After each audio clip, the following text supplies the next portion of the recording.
tuned in to the Andrew Lawton Show.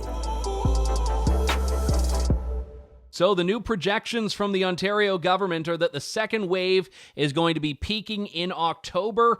And this is, of course, timing well with the government telling us that further lockdown measures are potentially coming down the pipeline. We had over the weekend a restriction in place on when bars can serve alcohol and some other businesses. And it seems like we're right back to not necessarily square one, but where we were months ago, which we know was really the death knell for a lot of businesses. And very few people in the provincial legislature have been speaking out against this. One of the only ones, and certainly the loudest, has been Randy Hillier, a former PC MPP, now an independent member of the provincial parliament, who joins me on the line now. Randy, good to talk to you. Thanks very much for coming on today. Great to be with you, Andrew.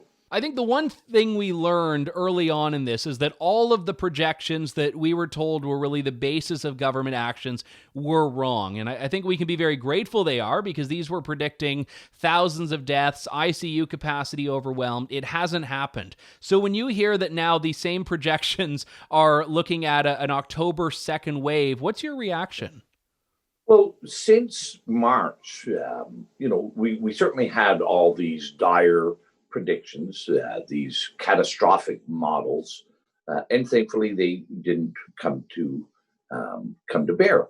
And it's not uncommon for predictions and models to be found to be in error. Like, that's normal.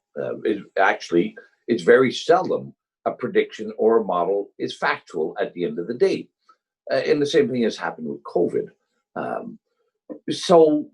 But what we've got ourselves into now is not so much of a healthcare problem or a medical problem, Andrew. We've got, and all Western governments find this, they've got themselves a political problem, a huge political problem, and they're not knowing how to deal with it, and without admitting some errors.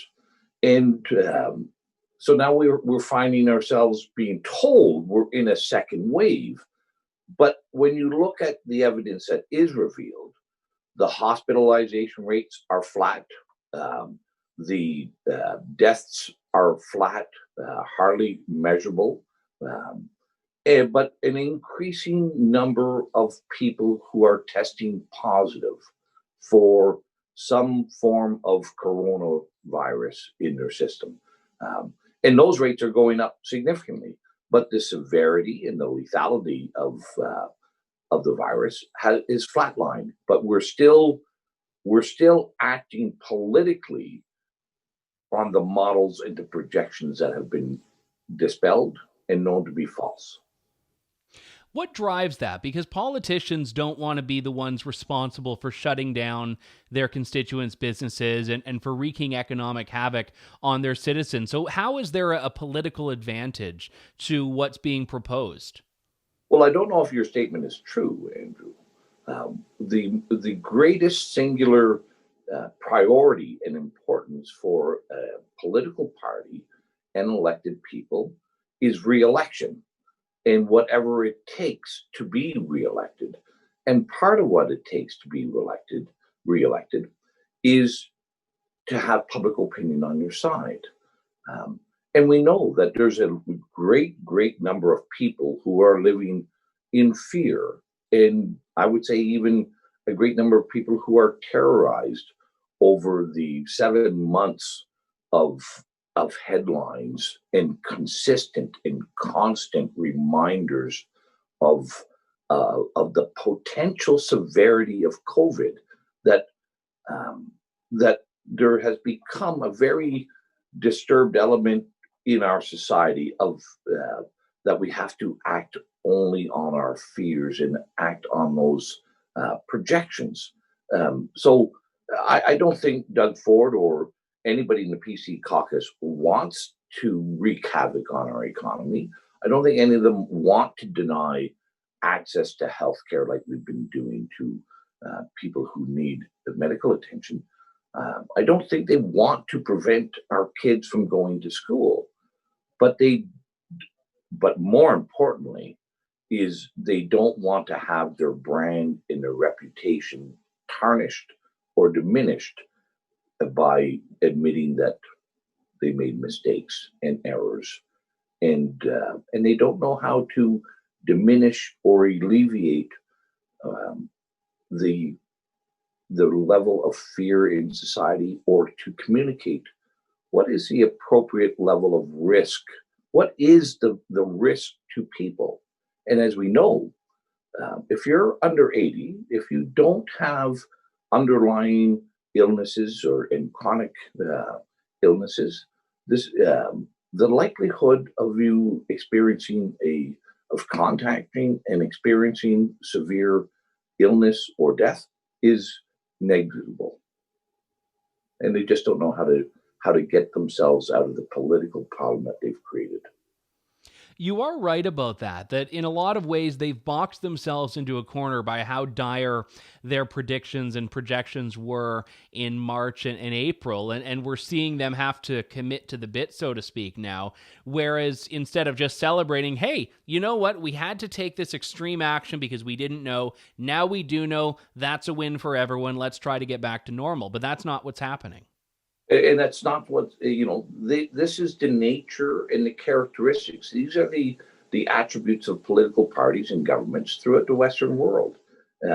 So we see them all behaving in a very similar fashion, because no government ever wants to admit an error unless it was for some other government's faulty policies, decades and decades ago. I'll give you the example, like the internment of Japanese in Canada. That recognition of the error happened 50 years later. Mm-hmm. The recognition of wrongdoing with residential schools happened many decades after. Governments, they know that if they admit errors and failings, that tarnishes their brand, it tarnishes their narrative, and it limits their potential for re-election. And that's really, we've got ourselves a huge political problem that some people think is a healthcare problem.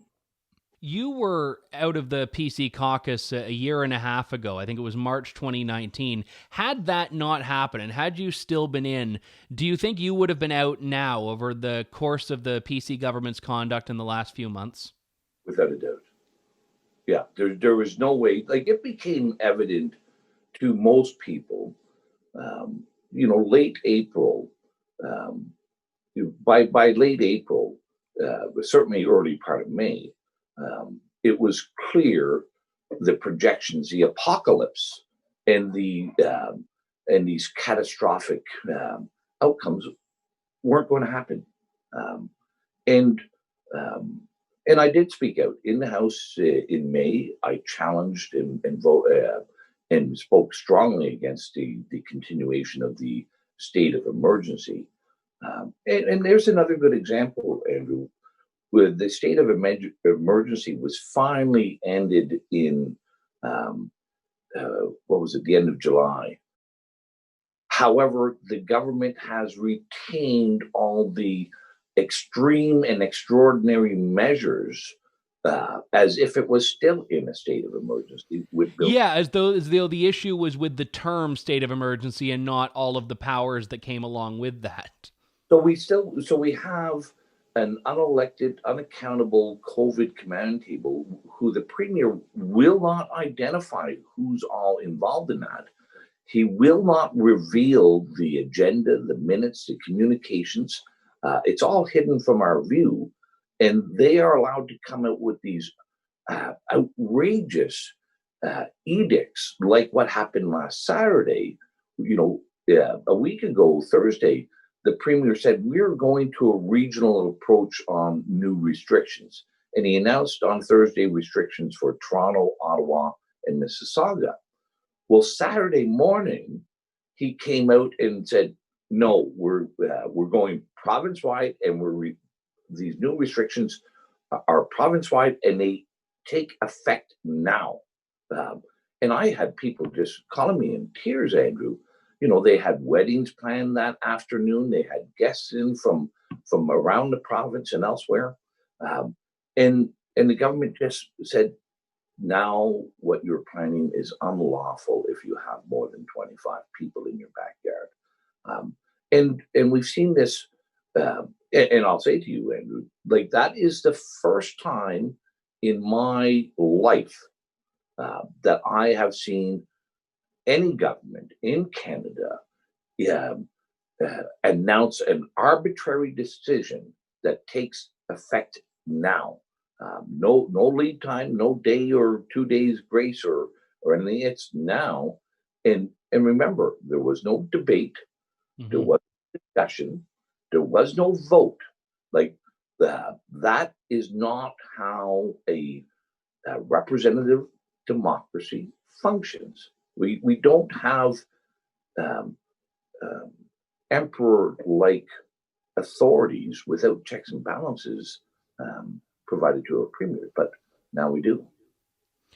I want to ask you about your sort of role as in many cases that, the one man opposition to this, because even the official opposition, the NDP and what's left of the Liberals in the Ontario legislature, they're criticizing the government's specific decisions, but typically those criticisms are along the lines of you're not doing enough, not, where you're going, which is you're doing too much.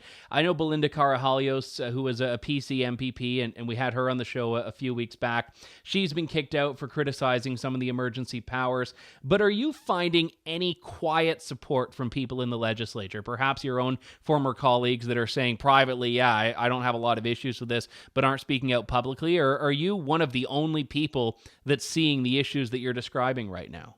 No, this is the great falsehood that we're being led to believe is a fact when it's a falsehood.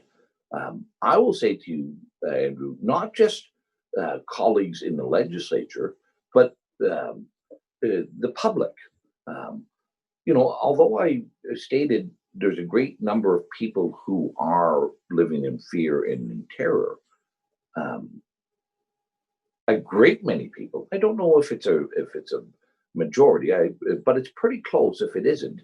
Um, understand and see the um, the falsehood that's being played out.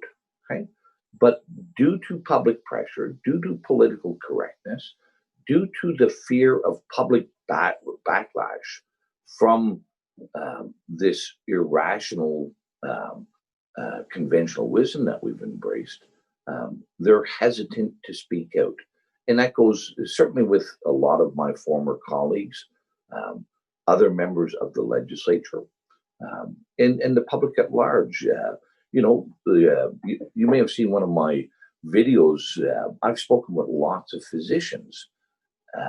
Most or a great many of them believe our COVID policies are causing more harm than good. They're causing greater injury and greater fatality than any good that they're doing. However, there is such a reluctance and such a hesitation to speak truthfully about COVID for fear of retribution by their public sector employer, the hospitals, or by their regulatory body, the College of Physicians and Surgeons. And we see this permeating throughout our society. Nobody wants to say the emperor has no clothes, or in this case, the premier has no clothes. But a great number of people know that it's true. So what's the Randy Hillier plan here? Because you're not saying that this is a sham and we shouldn't do anything. You mentioned earlier that we need to protect the vulnerable and look out for the population that really needs the help and needs the protection. What would you like to see go into effect today?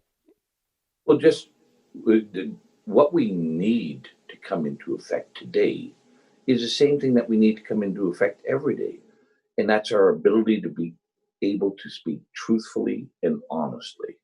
And that's really the crux of the problem. Our media, the mainstream media, thankfully, there's yourself, there's a few other media outlets who are allowing people to speak truthfully. But most of our mainstream media have jumped on this bandwagon, this scare wagon, this wagon of fear, and it's good for headlines, and it's good for um, that audience. But I don't think they understand how complicit they are in preventing an honest, truthful discussion. But I think if we did, and when that day comes when we can speak truthfully about COVID, we should look at this like what it actually is: a virus that doesn't have apocalyptic characteristics, a virus that doesn't have catastrophic outcomes. It's a virus like so many other viruses. There are some differences. Certainly for the elderly and the chronically ill, it is much more likely to cause severe harm. But we should be treating this as a medical problem, not as a political problem. And that's the hardest thing that I have ever found in politics, Andrew, is to get politicians to speak truthfully. Well, thankfully, you are one of the few that is without hesitation. Randy Hillier, Ontario MPP for Lanark, Frontenac, Kingston. Good to talk to you again, Randy. Thanks very much for coming on today. Great talking with you, Andrew. Bye-bye. Well, that does it. My thanks again to Randy Hillier and all of you for tuning in to today's show. If you want to send me a note, please do. My email address is andrew@andrewlawton.ca. We'll talk to you soon. A new show in a couple of days on Canada's most irreverent talk show. Thank you, God bless, and good day, Canada. Thanks for listening to The Andrew Lawton Show. Support the program by donating to True North at www.tnc.news.